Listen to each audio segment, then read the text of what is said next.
বিসমিল্লাহির রহমানির রহিম। আসসালামু আলাইকুম সবাইকে। Welcome to my channel Food Prism by Nahina. আশা করি সবাই ভালো আছেন। আজকের রেসিপি বিটরুট কাটলেট। বিটরুট খুবই উপকারী একটি সবজি, অনেকেই খেতে পছন্দ করেন না, কিন্তু আজ আমি যেভাবে কাটলেটটি বানাবো খেতে ভীষণ মজার হবে এবং বিটরুটের কোনো আলাদা স্মেলও পাবেন না। এটা বলতে পারেন বিটরুট কাবাব। খেতে আসলেই কাবাবের মতোই লাগে। আমি খুব সহজভাবেই করার চেষ্টা করব। আমি চেষ্টা করি আপনাদের কাছে সহজভাবেই রান্নাগুলো করে দেখানোর। যদি রান্নাগুলো ভালো লাগে চ্যানেলটি সাবস্ক্রাইব করবেন এবং পাশে থাকা বেল আইকনটি প্রেস করতে ভুলবেন না।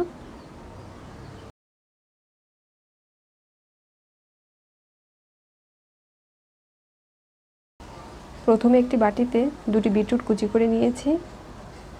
আমি গ্রেটার দিয়ে কুচি করে নিয়েছি।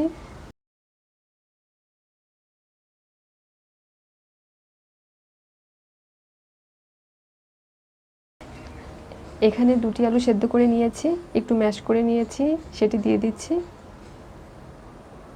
এখন মশলাগুলি দিয়ে দিব।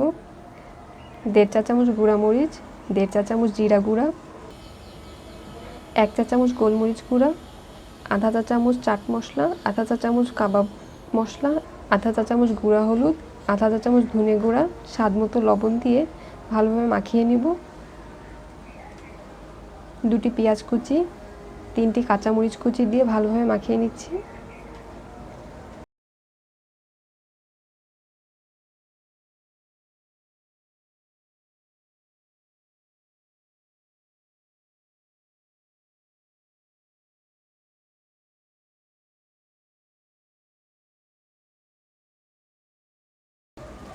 এরপর 1 চা চামচ সরিষার তেল দিয়ে দিচ্ছি।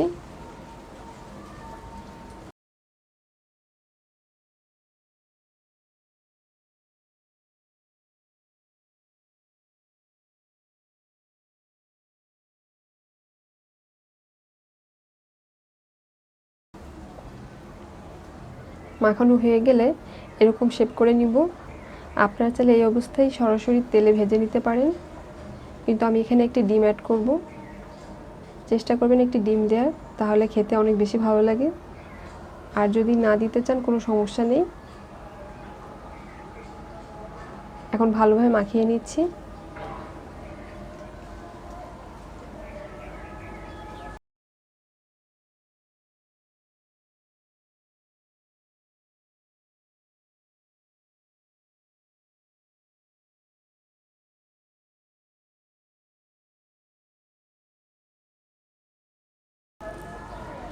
মাখানো হয়ে গেছে, এখন সবগুলো ভেজে নিব। একটি প্যানে তেল দিয়ে গরম করে নিচ্ছি। মিডিয়াম হিটে ভেজে নিতে হবে, হাই হিটে ভাজলে ভালো হবে না, উপর থেকে পুড়ে যাবে, ভিতরে কাঁচা থেকে যাবে।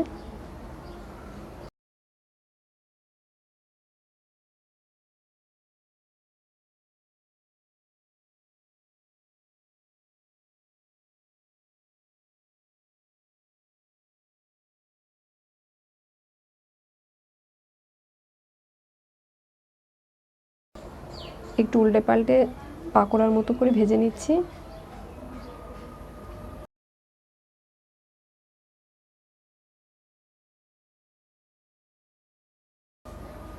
আমার ভাজা হয়ে গেছে, এখন সবগুলো তুলে নিচ্ছি।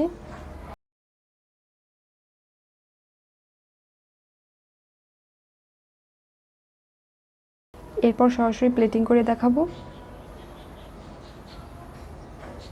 খুব কম সময়ে তৈরি হয়ে গেল বিটরুট কাটলেট। একটু ভেঙে দেখাবো।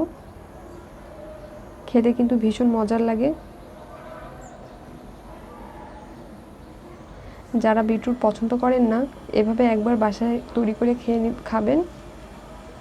আশা করি আপনাদের সবার কাছে ভালো লাগবে। রেসিপিটি কেমন লাগলো কমেন্টে জানাবেন। ভিডিওটি ভালো লাগলে লাইক, শেয়ার, সাবস্ক্রাইব করে পাশে থাকবেন। আর যারা ইতিমধ্যে আমার চ্যানেলটি সাবস্ক্রাইব করেছেন তাদের সবাইকে অসংখ্য ধন্যবাদ। আবার দেখা হবে নতুন কোনো রেসিপি নিয়ে। ততক্ষণ পর্যন্ত সবাই ভালো থাকবেন। সবাই সবার পরিবারে বাবা মার খেয়াল রাখবেন। আল্লাহ হাফেজ।